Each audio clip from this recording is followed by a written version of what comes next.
of the volume of the traffic of the healthcare system around. Could I ask you, can I put this on mic on you?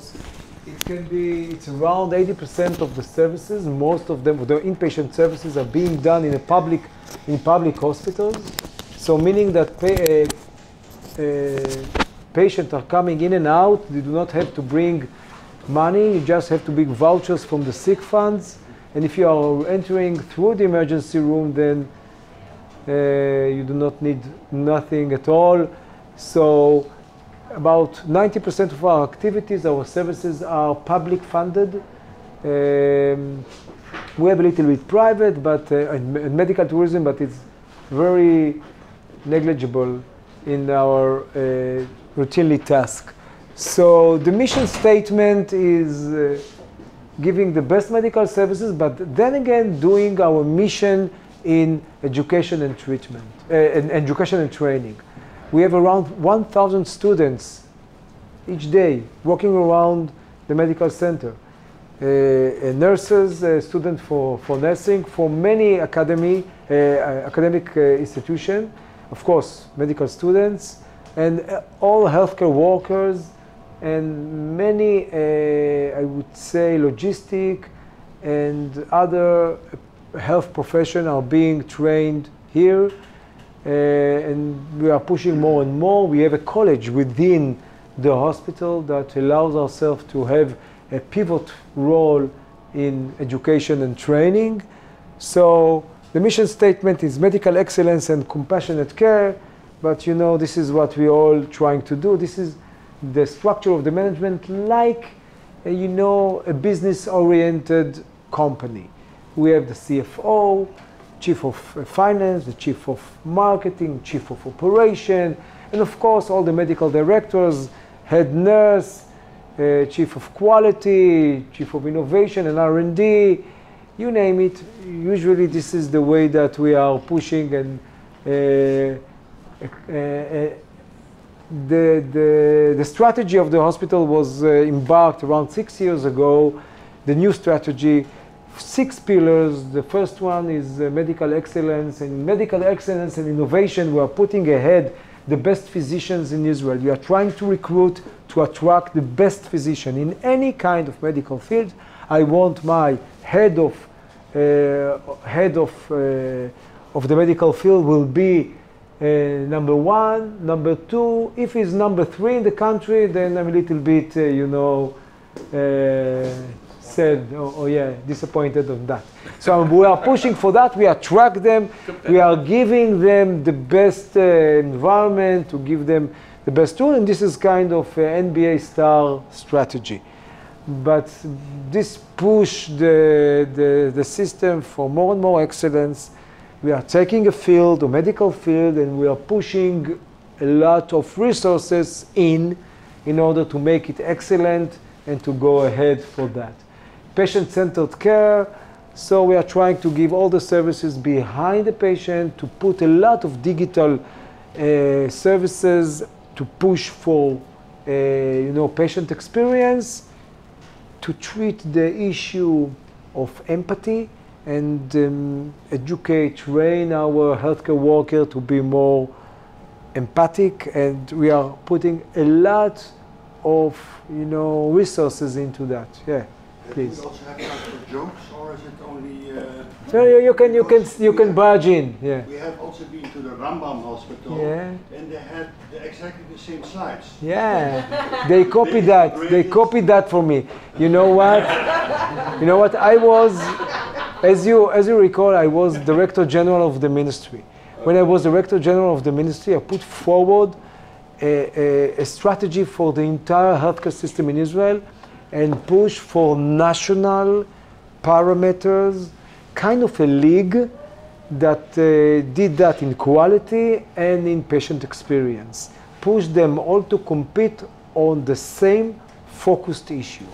So I'm really happy that they are doing that. This is the way to go. We were the first hospital to embark on a division for patient experience. More or less, we have a VP for patient experience.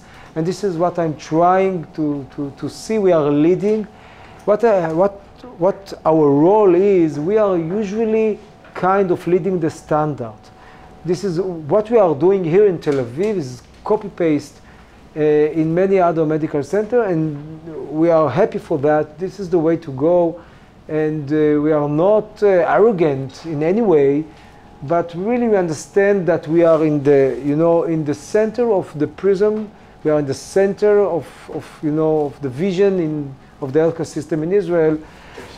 So yes, please. So you're very innovative, and you've made a strategy.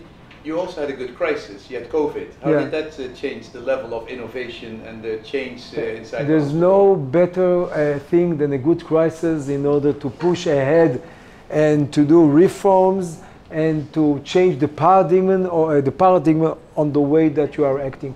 So, but 1 year before the COVID crisis, we embarked on 1,600 square meters of innovation center next to this hospital. Omer is working there, Benny has the office there. The innovation center is not really our own innovation center, but any company from the industry that is coming there feels that it's owned by this medical center. It is a meeting place for the industry, for the academy, and for the hospital staff. And there you will have hackathon. You will have 60 companies there that are pushing for innovation, not only digital, but also molecule, pharma, medical devices as well. And we believe that innovation is a dominant tool in order to create ideation, curiosity, and push for excellence. This is why our first pillar says excellence and innovation, because I'm bringing them together. Once you will have an innovative mind, ideating all the time, pushing for more and more reinvention of the field, you will have better clinicians. This is the way to go. We see the correlation. The department that is pushing for more innovation is a better department in the clinical services.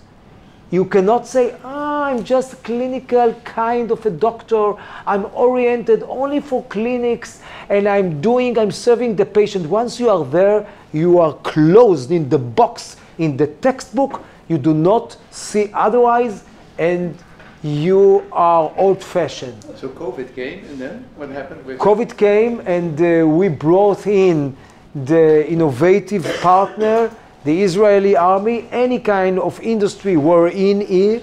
We had an innovation hub for COVID, and not only medical devices, not only operational wise, even molecules. We had a lab, one of our best researchers put in, and we understood that COVID is more or less a cytokine storm.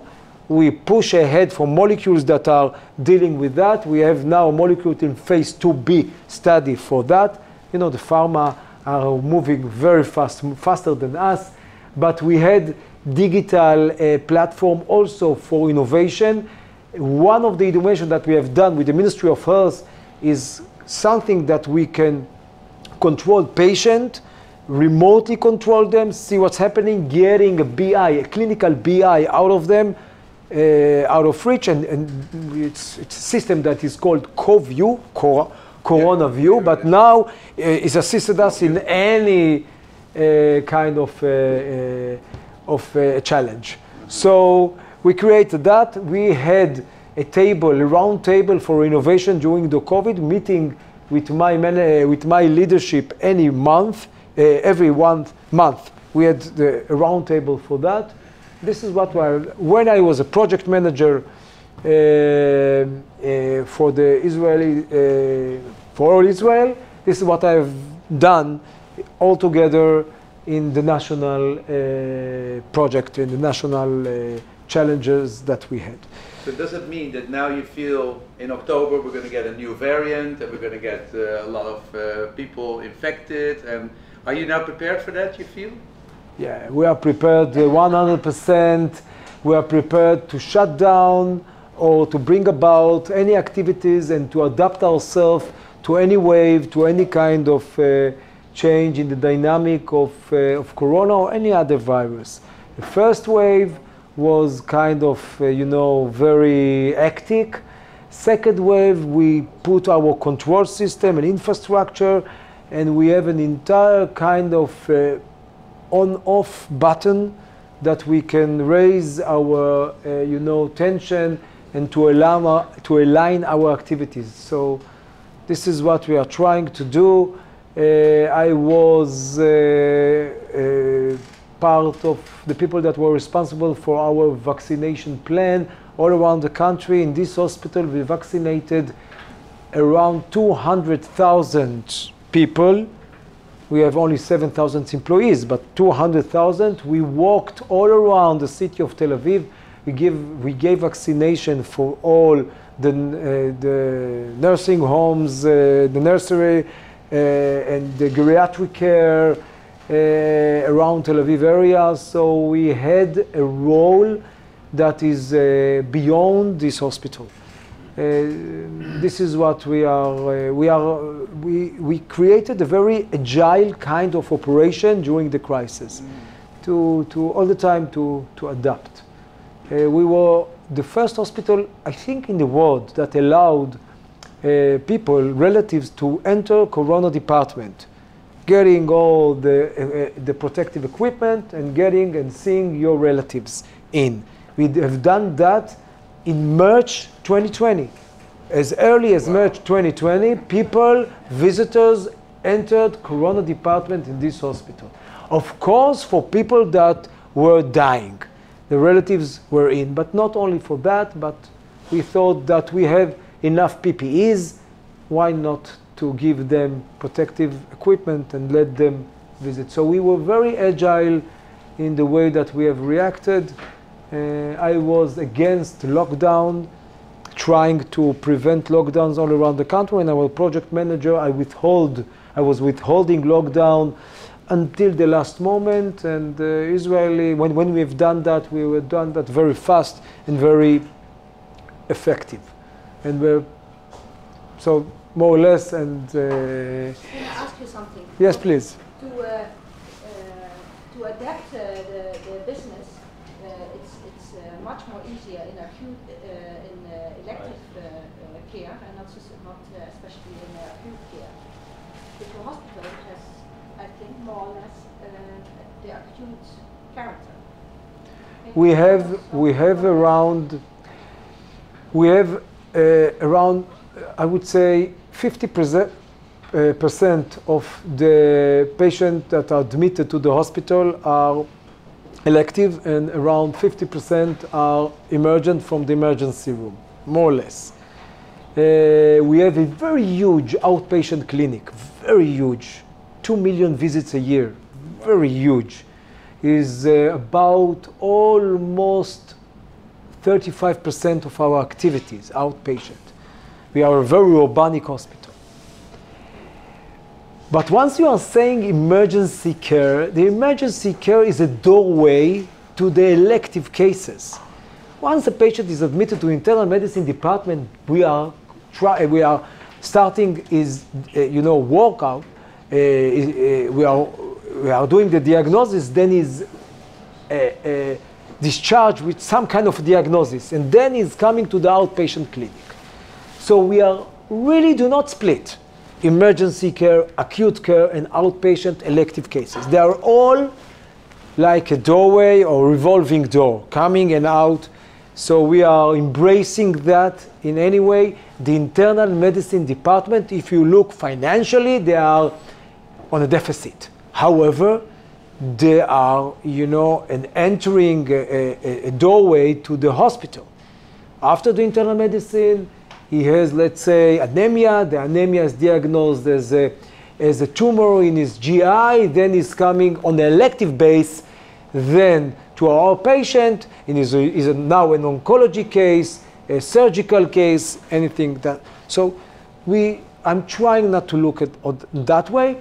And my financial, I have a very strong financial background. I was deputy director for health economics here as a deputy in this hospital for 10 years. So I know 100% the health economics of the Israeli healthcare system and globally. So it's kind of a way I'm preaching not to split it.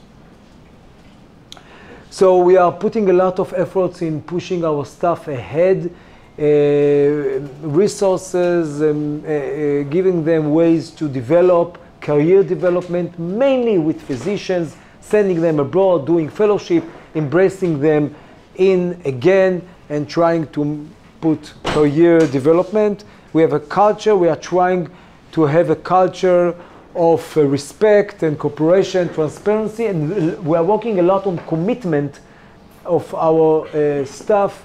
You know, all the market now of employees is changing all around the world.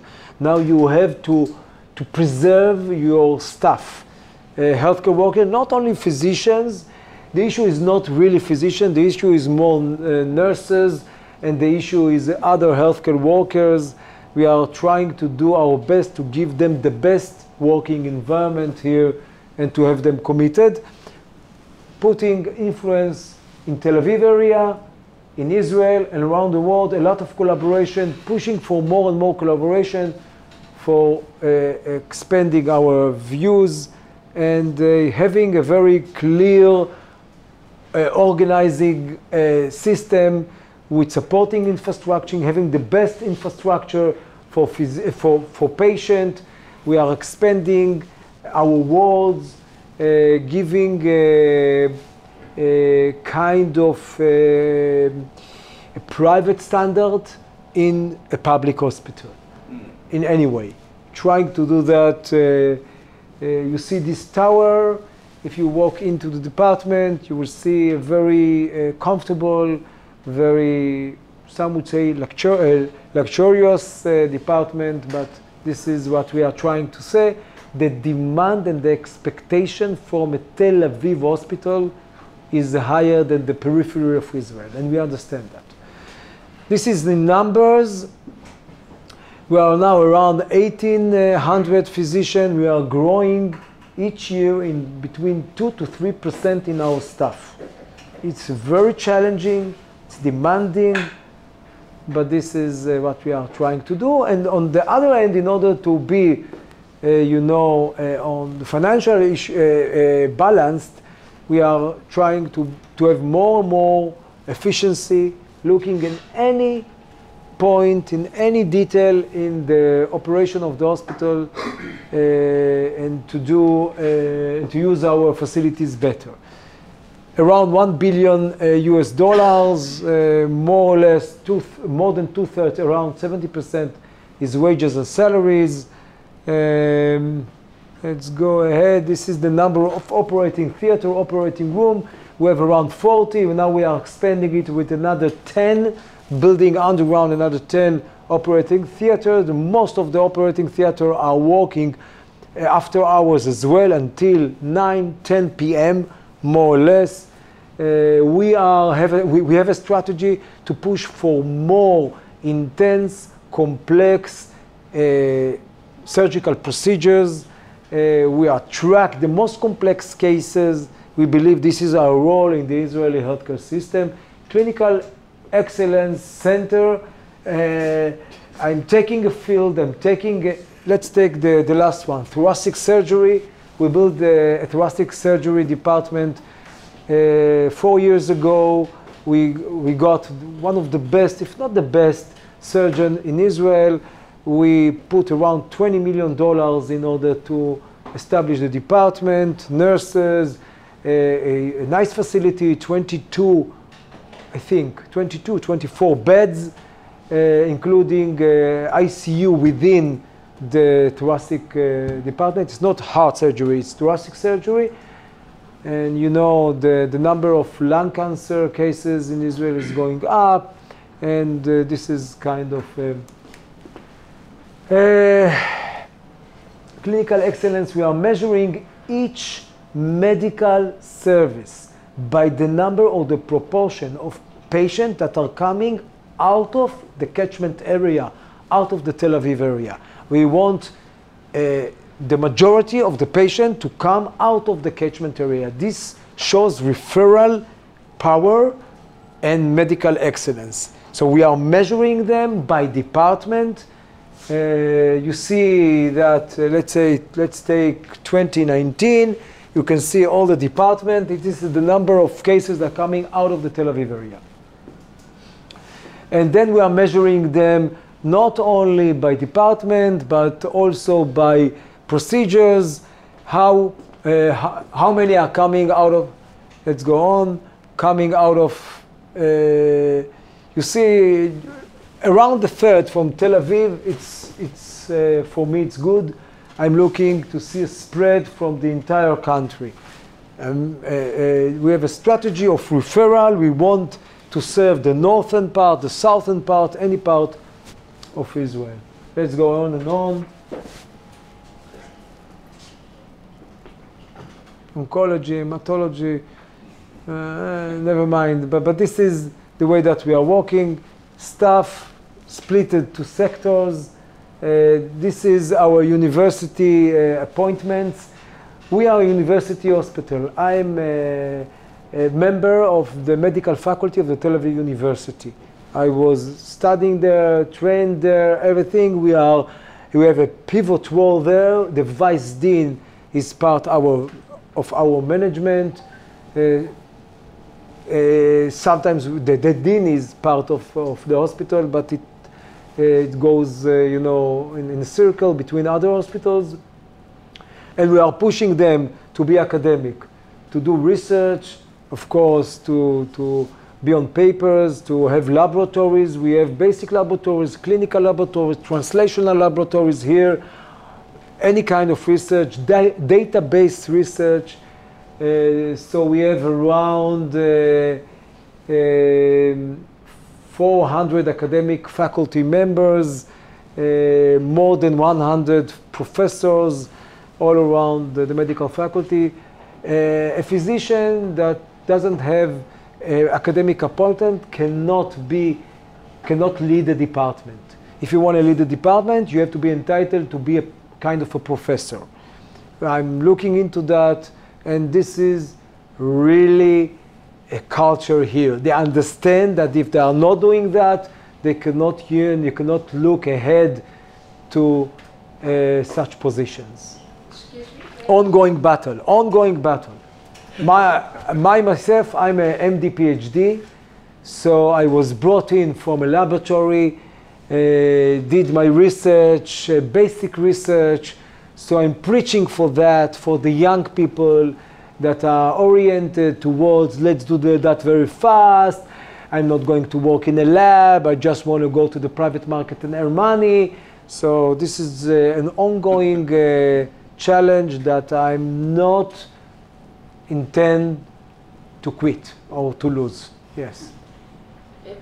Perhaps you're also working on that, but I was curious about professional leadership for nurses. Can you elaborate on that? Yes, we have the same passion. We have the same. We are doing the same for nurses, less for research. The orientation for nurses is more to leadership. We have 3 kinds of leadership for nurses.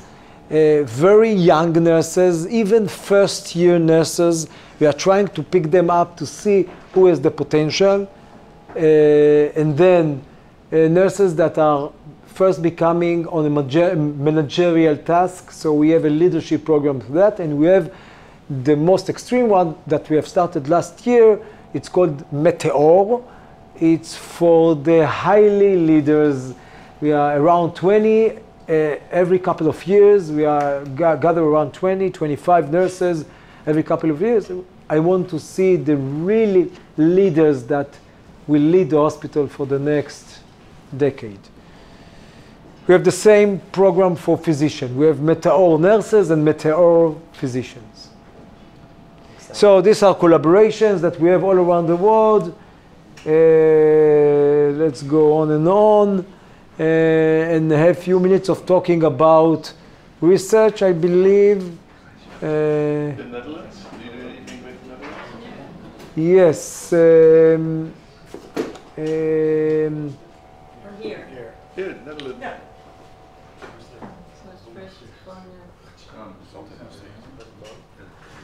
Yeah. You know, this are some of my directors of department, they have their collaboration. We are assisting them with what they need. Go ahead. Let's more and more. Odd. So we are trying to give all. This is kind of a room for a woman after delivery. All private rooms. We have around 80 now, approaching 120. Like real home for her and her husband. After delivery, we have 13,000 deliveries here. The largest secular community hospital that in deliveries, and we are trying to give them the best infrastructure, but not doing that only in deliveries. We have all kinds of digital application and tools, anything. You cannot be admitted to the outpatient clinics without going through an administrative person. You are going into a screen, there's a face recognition, you will put your QR code, then you will go into the queue without going through an administrative person. We have digital triaging, meaning that you can have a digital nurse. You will measure your blood pressure, your temperature, your pulse. You will answer some question, and I will triage you in the emergency room. So we are trying to have more and more digital tools and AI within our frameworks, not only in imaging. We have in imaging 3 companies here, Zebra, ADOC, that are doing AI in imaging, but we are trying to push in AI in our clinical workflow in order to bypass some of physician or nurses' activities, or to do some kind of digital robotics in that. So this is really a challenge, an ongoing challenge. We are building the trust of the physicians and the nurses. You know, they are skeptic, but this is an ongoing issue. Yes, please. How many patients are using your app to go into the hospital or go to the ER? Is it about It's very young. It's a very young one. I would say that dozens, no more than that a day. We have around 2,000, 3,000, 2,000 to 3,000 outpatient a day. Okay. So we are starting now. There is some technical problems with the application, the camera for the face recognition. We are now doing some modification.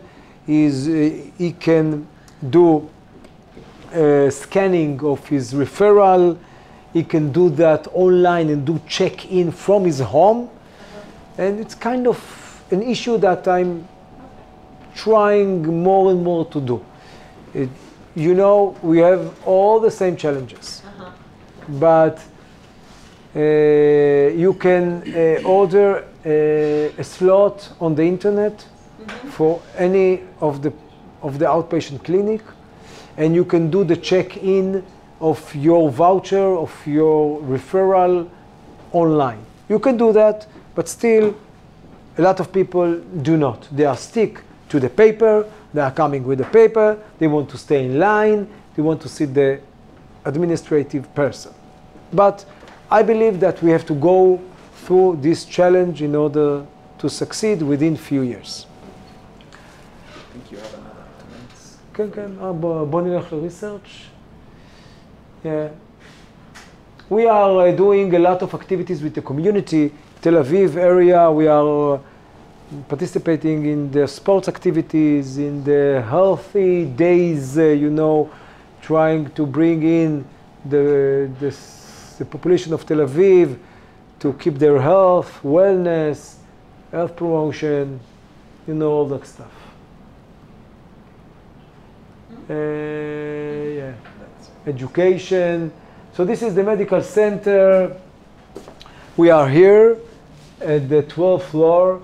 This is the surgical, more or less it's mostly surgical department, tower with the helipad, and this is the brain and heart tower. It has also the oncology services here. 2 floors here are the oncology services. The oncology is going to be built over here. Another tower of 25 floors, a cancer center with a proton beam accelerator on the basement. The only one, the National Proton Center of Israel will be here. And there will be another tower here for rehabilitation. This is the maternity division. Here we are building an emergency room that will be inaugurated within a month. Around 10,000 square meters for emergency room. It's also emergency. This is the cancer center. Yeah, 25 floors.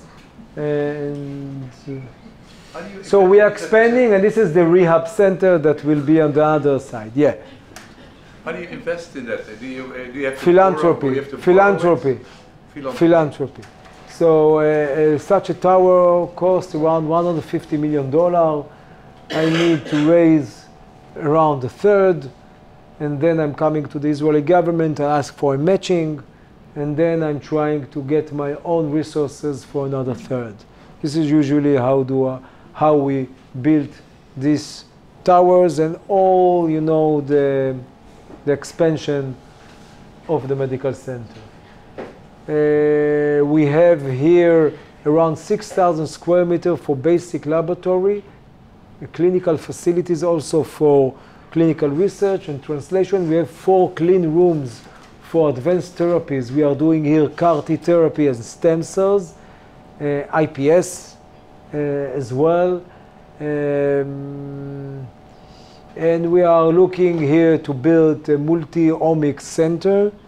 We have a very large genomic sequencing center, 2 NovaSeq, very large technologies, large output, but we are looking ahead at expanding that for multi-omics and many, many other issues and plans that we are having here. Wonderful. And we really are looking forward for any kind of collaboration.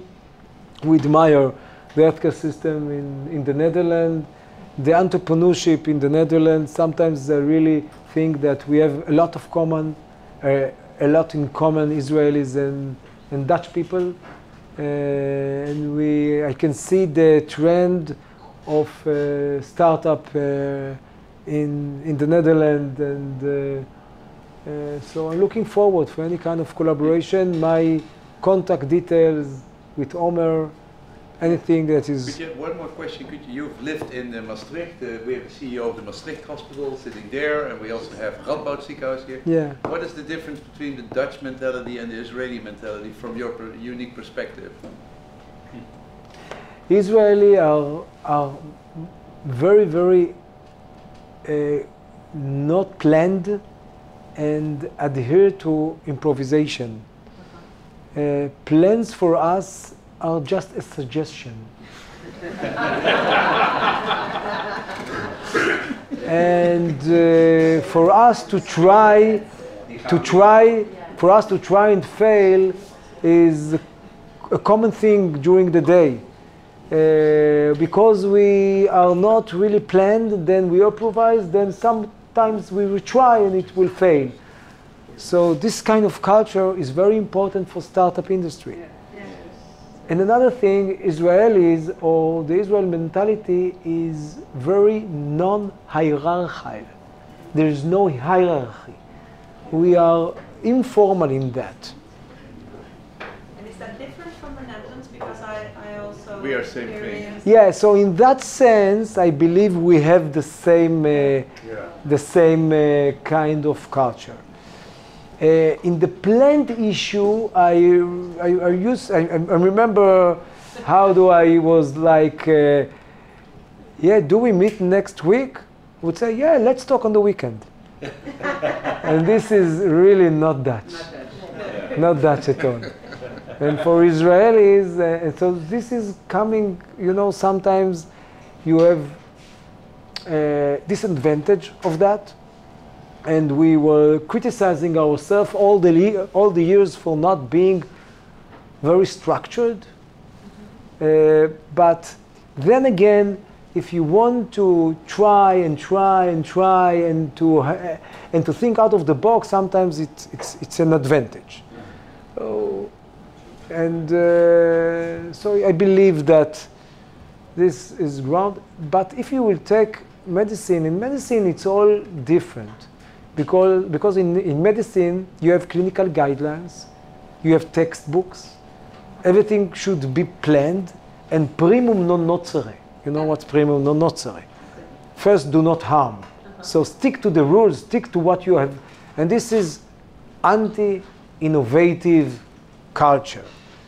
And if you will put within it the hierarchy, strict hierarchy that you have in medicine, then you have in the medical field a hostile environment for innovation. You have to counteract it. And the political side of Israel, I mean, you've now been here for 30 years and you've been in the government, I mean, and the political scene. How does that mix together?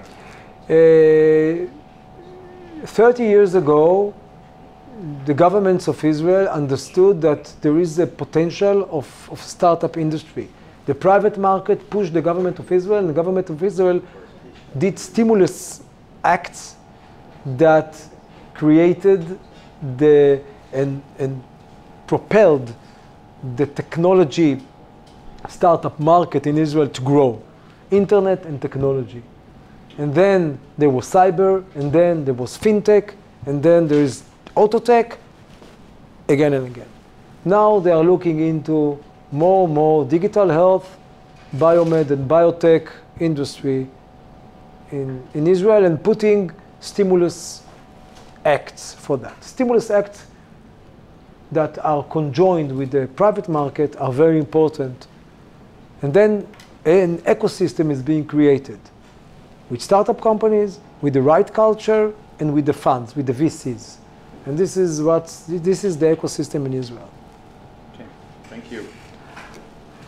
Yes, please. There's a lot of innovative power in your hospital, but when you're responsible for the P&L of a large hospital, as this hospital is, then you have to make choices where to invest. Allocation. This is my daily task.